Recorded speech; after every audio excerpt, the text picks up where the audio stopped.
नमस्कार धर्मयान के दर्शकों का स्वागत है। मैं हूं आपके साथ कविता राणा।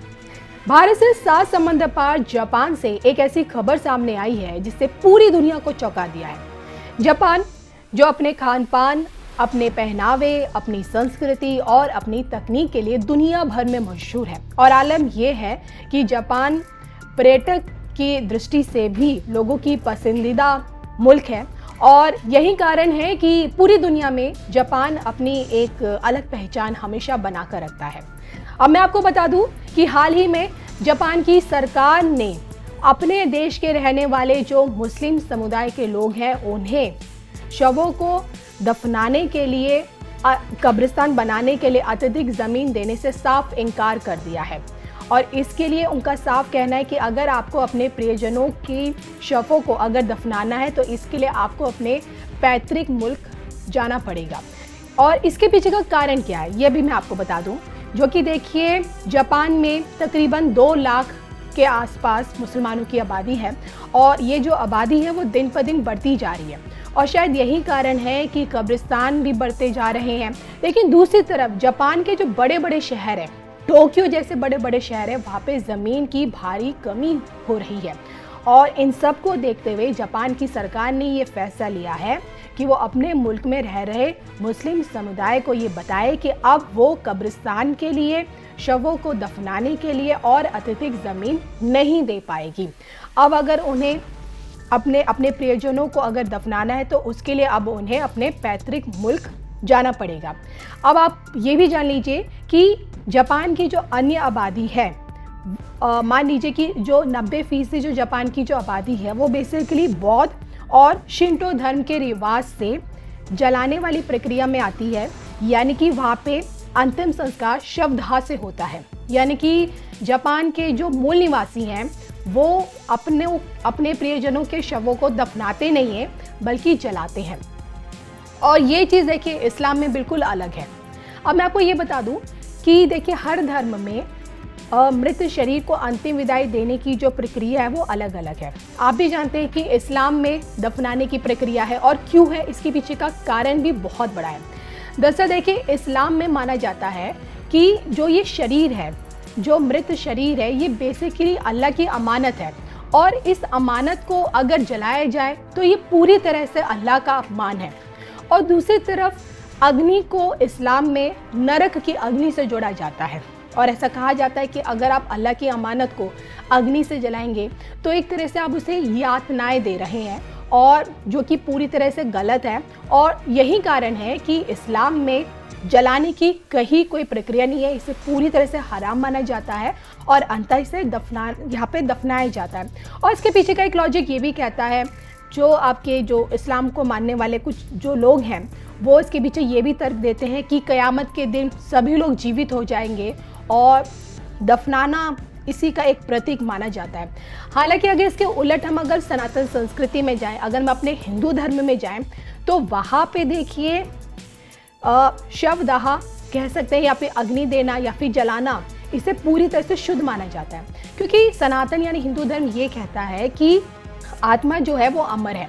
तो जब आप दाह संस्कार करते हैं तो अग्नि आत्मा को शरीर से अलग करती है और जिस कारण आत्मा पूरी तरह से मुक्त हो जाती है अन्य शरीर में जाने के लिए और दूसरी तरफ उसे मोक्ष की भी प्राप्ति हो जाती है। और यही कारण है कि हिंदू सनातन धर्म में दाह संस्कार का नियम है पूरी तरह से, जिसमें शरीर को अग्नि दी जाती है और अंततः जो राख होती है वो फिर आपका जो पवित्र जल है वहाँ पे उसे पवित्र जल में बहाया जाता है ताकि मोक्ष की प्राप्ति हो सके और आत्मा को भी एक तरह से उसको एक रास्ता मिल सके। तो ये पूरी प्रक्रिया है जिसके चलते अब जापान ने तो फैसला ले लिया है कि भाई अब वो और भी ज़्यादा कब्रिस्तान नहीं बनाएगी। और अब 100 बात की एक बात ये निकल कर सामने आती है कि जिस तेज़ी से, जिस रफ्तार से जापान के खुद के देश में मुसलमानों की आबादी बढ़ रही है और सरकार का जो फैसला आ गया है कि अब ना ही कब्रिस्तान ज़्यादा बनाए जाएंगे और जब कब्रिस्तान ही बनेंगे तो फिर कहाँ किस जगह पे दफनाया जाएगा। और अब देखना ही होगा कि लोगों का यही मानना है कि अब अगर इस फैसले के बाद जापान के जो मुसलमान हैं वो अब अपने पैतृक मुल्क लौटेंगे अपने प्रियजनों के शवों को दफनाने के लिए। बहरहाल इस फैसले पर आपका क्या कुछ कहना है? क्या कोई तीसरा रास्ता नहीं निकाला जा सकता था? क्या ये फैसला ठीक है जो जापान ने लिया है? कमेंट करके बताइएगा जरूर।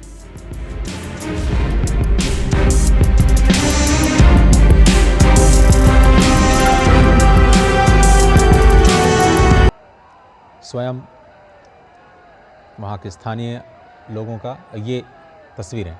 पहली तस्वीर आपकी स्क्रीन पर।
फलवत्यो न ओखदयः पश्यन्ता